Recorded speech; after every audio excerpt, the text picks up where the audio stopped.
gbogbo iṣẹ́ tó bá ti jẹ́ iṣẹ́ àwọn àgbàlagbà báyìí àkọ́kọ́ mọ́ àjùbà wọn púpọ̀ torí wípé ọmọdé tó bá mọ ọwọ́ wẹ̀ àwọn bàbá wa mọ̀ ní yóò bá àgbàlagbà jẹun. Eléyìí ni ara àwọn iṣẹ́ àwọn àgbàlagbà tí máa mú kí àṣírí èèyàn ó bò, tí sì máa mú kí owó wọlé fún yàn, wọn ò sì ní dìyàn lọ́wọ́, èèyàn ó sì rí títí ẹ̀ ṣe.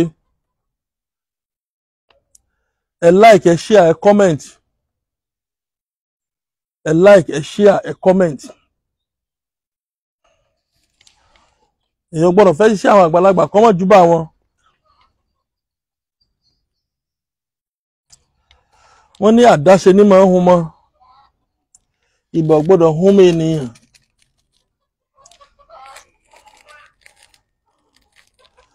Iṣẹ́ àwọn àgbàlagbà ni o. Gbogbo ìwọ tó bá lo iṣẹ́ yìí tó bá jẹ́ fún ọ, bá ń fàdúrà ràn bàbá mi Edward Òrìṣàtọ́lá lọ́wọ́. Pé iwájú tí bàbá mi kọjú sí kó máa dáa. Ń béèrè owó lọ́wọ́ rẹ̀, bàbá bùn mí lówó, á tún fàdúrà kún fún ọ ni. Ṣùgbọ́n n tó jẹ mí lógún jù ni wípé ó bá ń fàdúrà ràn bàbá mi Edward Òrìṣàtọ́lá lọ́wọ́. Pé iwájú tí bàbá mi kọjú sí kó máa dáa. Ẹ̀yìn tó sì filẹ̀ kó má bàjẹ́ láíláí. Ẹ rí wípé a ti ta ọṣẹ Edward darí, ọ̀pọ̀lọpọ̀ lò wọ́n dúpẹ́ gan-an.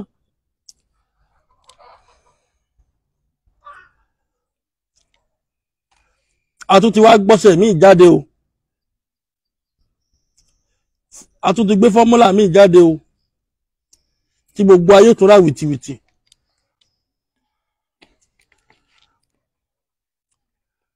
Ọṣẹ tá a tún gbé jáde ní eléyìí lọ ṣe àwọn àgbàlagbà pọ́nbélé. Ọ̀n lálàkàlà ni, ọ̀n jẹun lójú oorun ni, òun bóbìnrin sùn lójú oorun ni. Eléyìí ni ọṣẹ àwọn àgbàlagbà pọ́nbélé. Ìwọ́n tí ẹ ti lògùn, wọ́n lògùn ìṣiṣẹ́ lára rẹ̀. Eléyìí ni ọṣẹ àwọn àgbàlagbà pọ́nbélé, just 20,000 náà tún ni. Ẹ rí i pé látijọ́ ni mo ní ọṣẹ kan bẹ tá a fẹ́ ṣe jáde o. Ọṣẹ àwọn àgbàlagbà mo ti ń kéde awareness ẹ̀. Ọṣẹ òun ló ti wá jáde yìí. A ṣe 1,000 copies.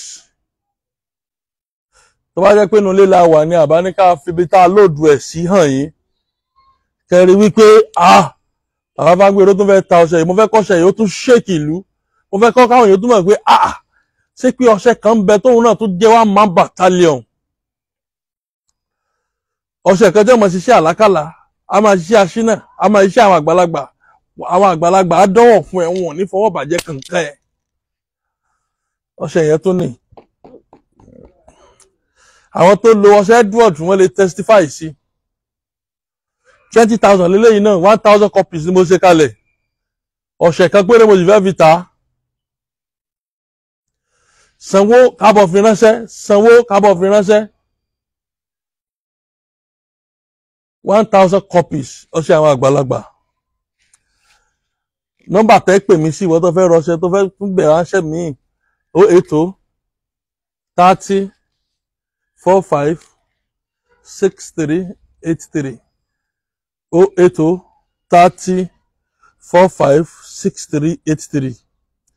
080 30 45 63 83. Ìlú Ìlọrin náà ni mo wà. Tó bá ti ń bọ̀ wá níwèé tó bá ti sọ̀kalẹ̀ ńlú Ìlọrin sọ pé Agbo Ọba lọ ń lọ. Sọ fọ́lọ́kadà bí ó mọ́rí wá. Wípé Agbo Ọba lọ ń lọ. Wọ́n sọ nílé epo tó bá sọ nílé epo yẹn Ibrolac. Organizer kan bẹ lọ́pọ́sìtì ilé epo yẹn Alhaji Hasan ọmọ ẹ̀dẹ̀ wọ́n bèrè ilé Fágbèrè ọmọ Òrìṣàtọ́lá. Iṣẹ́ àwọn àgbàlagbà ń rè. Eléyìí ni kòwé tútù. Ẹ rí pé àwọn ẹ̀yẹ rẹ̀ ń yọ. Tútù ni tó bá jẹ́ gbígbẹ, ẹ rí pé a lè rí gbígbẹ sí báyìí. Gbogbo wọn tó bá fẹ́ ṣiṣẹ́ yìí náà, ó lọ wá kòwé tútù lọ́jà. Má ra gbígbẹ o, kòwé tútù ni o. Torí pé mo sàkò jẹ́, wọ́n lóògùn, bàbá mi lóògùn tí ò jẹ́, ewé rẹ̀ ló kù kan. Ẹ sì tún wò sáàsùn yìí. Mo mọ̀ọ́mọ̀ lò sáàsùn yìí ni ẹ gbé sí dáadáa. Ká lè mọ̀ pé ìta ti lò dáadáa ni. torí ẹlòmíì ò tún mọ ní bàbá àwọn kan fẹ́ yọ owó ọjà kúrò lára ẹgbẹ́ ìṣìkan rí dáadáa ìsáàsùn tá a ti lò dáadáa ni ẹlòmíì tún mọ ní bàbá àwọn fẹ́ yọ owó ọjà kúrò lára rẹ̀ kò sọ́wọ́ ọjà kankan tó ń yọ kúrò lára ìsáàsùn ẹ̀tàn ni ara nǹkan tí ọ̀pọ̀lọpọ̀ fi scare àwọn ènìyàn kúrò níbi nǹkan ìṣẹ̀ṣe níbi àṣà Yorùbá níbi nǹkan Yorùbá nù a ti fi bẹ̀rù sí jù lọ́pọ̀lọpọ̀ fi sá sẹ́yìn àwọn ẹlẹ́sìn kejì àwọn wá fi ìwà wọ́n fi ìrẹ̀lẹ̀ wọ́n fi wẹ́kọ̀mù ọ̀pọ̀lọpọ̀ ìdínú tọ́pọ̀lọpọ̀ fi kúrò nínú tó fi rí pé àbí nǹkan tí àwọn bàbá àwọn ti ń ṣe nǹkan ríra ni nǹkan ríra kọ́ o ṣe rí i pé ìsáàsùn yẹn kì í ṣe pé ìta àti lò tẹ́lẹ̀ àmì kì í ṣe pé tí a ṣẹ̀ṣẹ̀ rà ìta àti lò tẹ́lẹ̀ ni àwọn àmukòwé ètútù ṣe rí tó bá jẹ́ gbígbẹ ní apá rẹ̀ ní sí báyìí a kò sísàlẹ̀ àgbàdá báyìí a mọ odidi atare kan tó pé tó tóbi ṣe rí a fi sí eléyìí ní ìtànná akọ ọ̀bẹ́pẹ ìtànná akọ ọ̀bẹ́pẹ yìí láwàá kólé lórí tíbì kankan ò ní hàn ń bẹ̀ mọ́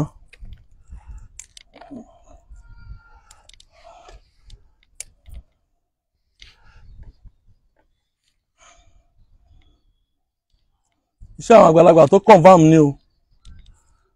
mo lò kọ̀ jẹ́ oògùn ewé ẹ̀ ló kù kan o ẹ̀yin tẹ́ ẹ ti rọṣẹ́ dúrọ̀dù tẹ́lẹ̀ ẹ tó rọṣẹ́ àwọn àgbàlagbà tá a tún gbé jáde àwọn ọṣẹ tó na ọṣẹ ni ọṣẹ tó lé ọṣẹ ẹgbẹ́ ẹ̀ wọlé ni ọṣẹ tó ju ọṣẹ ẹgbẹ́ ẹ̀ lọ ni.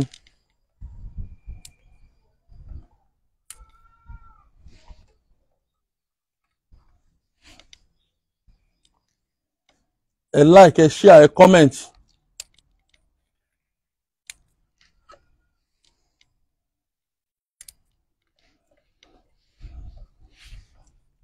ìtànná akọ ọ̀bẹ́pẹ lẹ́rí tá à ń kó sí yẹn o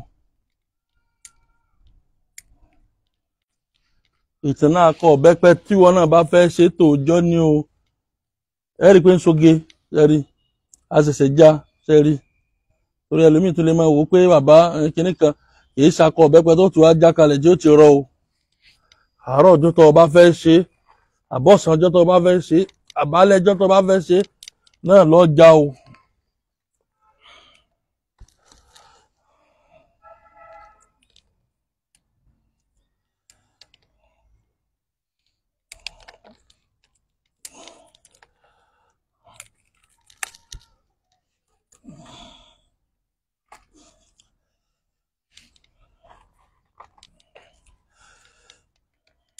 Iṣẹ́ àwọn àgbàlagbà tó confam ni tí àwọn àgbàlagbà jọ̀hún tí wọ́n bá ti ríṣẹ́ yìí wọ́n ti mọ̀ pé iṣẹ́ gidi lọmọ yìí fi lẹ̀ yìí ìdí tá a fi ń fi àwọn nǹkan yìí lẹ̀ ni pé kọ́pọ̀lọpọ̀ ọmọ rí wípé àbí kò sí nǹkan kan lẹ̀ Yorùbá mọ́ àbí nǹkan ti tán lẹ̀ Yorùbá bọ́ bá tán lé bàbá tiẹ̀ ó kún lé bàbá tèmi gbogbo iṣẹ́ tèmi dẹ̀ ń filẹ̀ online lórí péjì mi ẹ lè bá ṣe ààbọ̀ ń bẹ̀ gbogbo iṣẹ́ tó sì confam ni tested confam ni tested confam àwọn iṣẹ́ tẹ́ rí tí mo ń filẹ̀ lórí péjì mi àwọn iṣẹ́ tẹ́ ń lò tẹ́ bá bẹ́ẹ̀ kò sẹ́ni tó lo iṣẹ́ lórí péjì mi tó wá sọ pé bàbá òun kàn fowó ṣòfò ní ara o lè lo iṣẹ́ orí péjì mi kó o fowó ṣòfò kò possible iṣẹ́ wa ní bá ṣe lò ó oníbá ṣe lò ó rí pé bá ṣàlàyé rẹ̀ lẹ́kùnrẹ́rẹ́ ó lè lò ó orí kan sì ni bàbá jó tán ní ìṣòlè mọ́jú síbí mọ̀kàn mẹ́fà lọ gbogbo owó tẹ́ rí tọ́kàn dàbí ẹni pé ó pọ̀ ń bẹ yìí nísìn ní ó ra yìí torí pé gbogbo àwọn nǹkan tẹ́ ń wò yìí nísìn ara tàbádẹ̀ rẹ̀ tó nífẹ̀ẹ́ sí tó wà online báyìí tó lè sanwó rẹ̀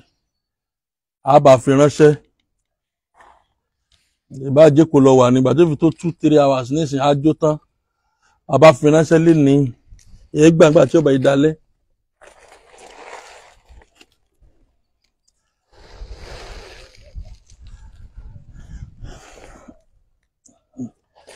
nígbà tá a bá wá jó báyìí tán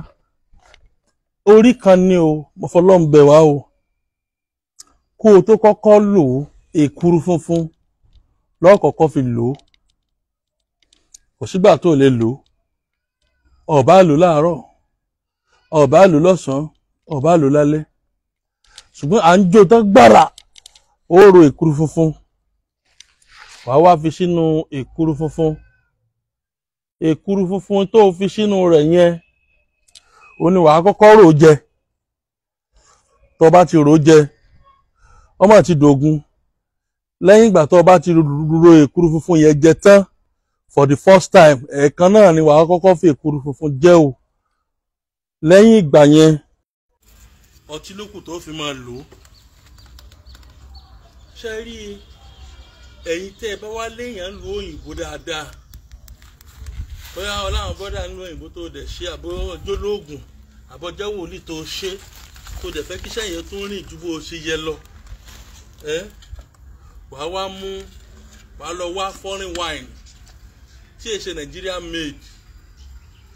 any wine tó jẹ́ foreign wàá máa fi lò ó tó o bá lo Nigeria náà kò sí tó burú o ṣùgbọ́n kí yẹn lo foreign yẹn ó tún máa ń dáa púpọ̀ nígbà míì bó sì lówó ti Nàìjíríà náà déédéé náà ni a kàn sọ ni pé àìbá ọmọ olè jẹ́ wọ̀wọ́ lè jẹ́ni tí ó wà ní òkè òkun tó láwọn èèyàn lọ́hùn tó pọ̀ dáadáa tó dẹ̀ ń tọrọ àánú látọ̀dọ̀ ọba ẹ̀wọ̀n ò tí ì ṣe kò dìgbà tó ọba ṣàṣìyàn kó tó ṣàánú rẹ̀ wọ́n máa lo iṣẹ́ gidi ó rí i fúnra wọn ni wọ́n máa pè ẹ́ wọ́n dẹ̀ máa ṣàánú fún ẹ tá a bá ti jó tán àá lọ tí ó kúnná tá a bá ti lọ tó kúnná tán a kọ́kọ́ lò pẹ̀lú èkuru funfun lẹ́yìn èkuru funfun lẹ́sẹ̀ máa fọtí lò wọ́n gbàgbé pé kowé la fi tẹ́lẹ̀ pẹ̀lú àtàrí kan adẹ̀kó ìtànà akọ ọ̀bẹ pẹ̀lú lórí ìwọ lówó bóyá ìyọnu ni wọ́n fẹ́ àbọ̀ṣe ajé àbáṣírí bíbò àbá ìṣàn ara kan ló ń dẹ̀ láàmú wọ́n pè mí pẹ̀lú àṣẹ Ọlọ́run ọ̀rọ̀ rẹ̀ ó já sáyẹ̀ yóò sì já sọ́pẹ́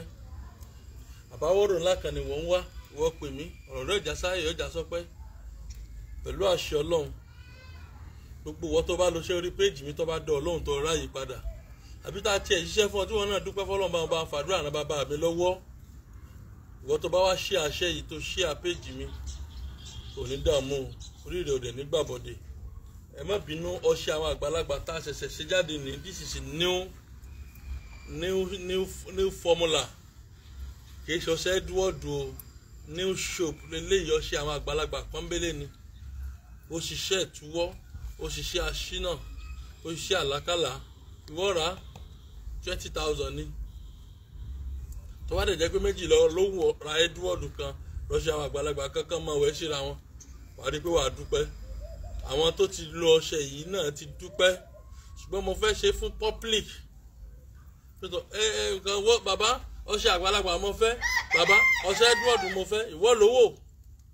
a mọ̀ pé ọṣẹ ju ọṣẹ lọ ọmọ nà máa pa èèyàn náà yàn pa èèyàn jẹ́ èèyàn lọ ìlú Ìlọrin ni mo wà o